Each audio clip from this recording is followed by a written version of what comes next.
Hi, my name is Adam Whitmer from ComplianceCohort.com. This compliance clip is going to talk about the difference between the precise and general business day definition under Regulation Z. So, under Regulation Z, we only have one definition of business day, and it is very, very convoluted. Let's take a stab at reading the definition in order to be able to break it down and fully understand it. The definition starts out by saying a business day means a day on which the creditor's offices are open to the public for carrying on substantially all of its business functions, period. Now, if it stopped right there, it would be easy, right? And in fact, that is the general definition of a business day. It's a day on which the creditor's offices are open to the public for carrying on substantially all of its business functions, period. That's the general business day. But the definition goes on and gives us what we refer to as a precise or specific business day.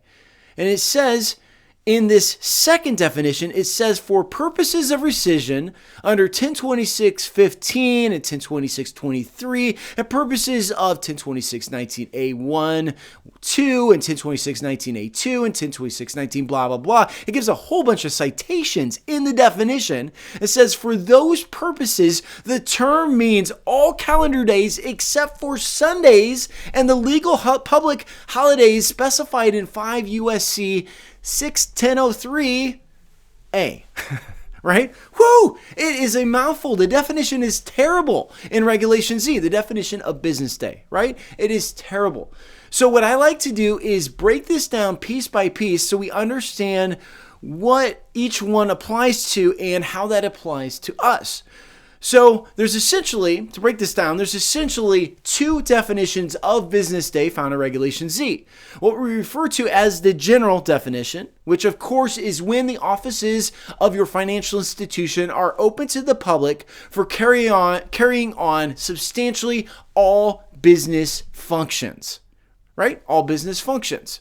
And the second definition then, of course, is the precise or specific definition, which includes all calendar days except Sundays and legal holidays like New Year's Day, Christmas Day, Memorial Day, 4th of July, Veterans Day, Martin Luther King Day, and so forth. You know what the legal holidays are when the Fed's closed, it's those days. Right? So we've got the general definition and the precise definition. Let's look at the general definition.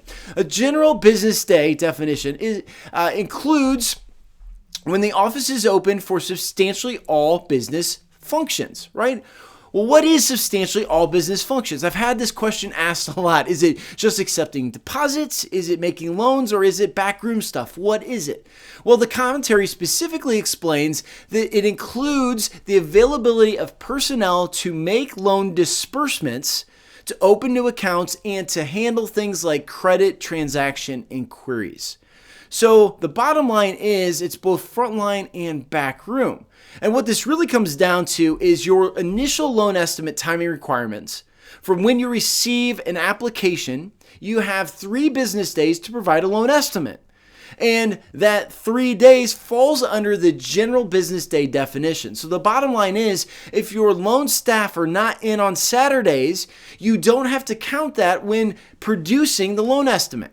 So if you're not there, you don't have to count that as one of your 3 days. But if you are there, then you would have to count that as one of your 3 days. And that's where this rule generally applies, is to the initial delivery of the loan estimate.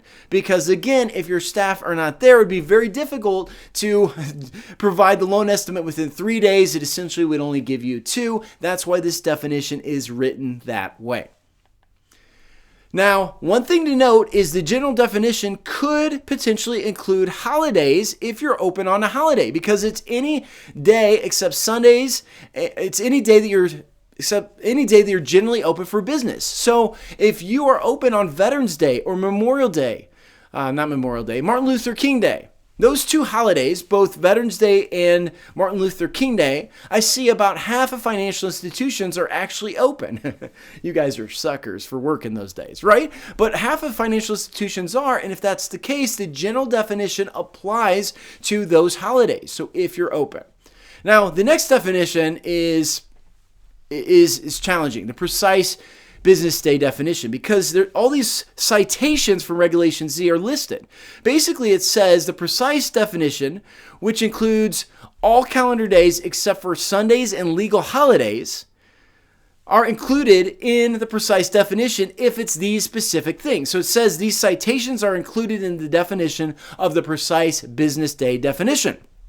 Say definition too many times. I hope you follow that, right? But the idea is there's a bunch of citations that apply to the precise definition. So basically, and in other words, to say this differently, if it's not specifically listed in Reg Z as a precise definition, then the definition of a general definition would apply for the business day timing requirements. So let's do this. Let's look at what these citations are, and these citations that I'm about to discuss are specifically applicable to the precise business day. And I apologize, this is very complex, so it's actually difficult to teach, even though I practiced this several times, but I hope you can follow me. So basically, these following things apply to the precise business day definition, which includes all calendar days except for Sundays and legal holidays. Got it? All right. So the first piece is the right of rescission for both open-end credit and closed-end credit. Right? Right of rescission applies to all calendar days except for Sundays and legal holidays when you're counting rescission.